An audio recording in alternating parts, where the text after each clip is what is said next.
మనం మామూలుగా చూస్తూ ఉంటాము రెడ్డి సంఘం, గౌడ్ సంఘం, వెల్మా సంఘం అని క్యాస్ట్ బేస్ సంఘాలు ఎన్నో సంఘాలు ఉంటాయి. వాళ్ళు పొలిటికల్ ర్యాలీస్ కూడా తీస్తారు, వాళ్ళు పొలిటికల్ని కూడా చాలా ఇన్ఫ్లుయెన్స్ చేస్తారు.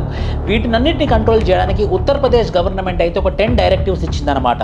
ఏవైతే పోలీస్ డైరెక్టివ్స్లో క్యాస్ట్ పదం అంటే రెడ్డి, గౌడ్ లేకపోతే రావు అనే ఇలాంటి డైరెక్టివ్స్ పెట్టకూడదు, పోలీస్ రికార్డులను చాలా క్లియర్గా చెప్పింది.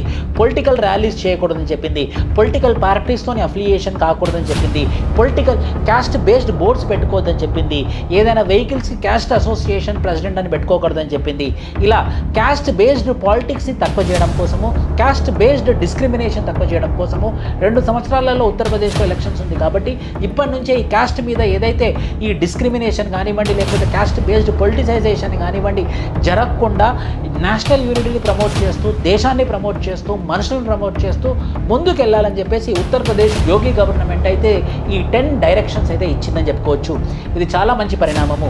ఈ క్యాస్ట్ బేస్డ్ సిస్టమ్ని అరికట్టేసి క్యాస్ట్ అనే పదాన్ని మన దేశం నుంచి తీసేస్తే మాత్రం ఖచ్చితంగా మంచి విషయం అని చెప్పుకోవచ్చు. జై హింద్.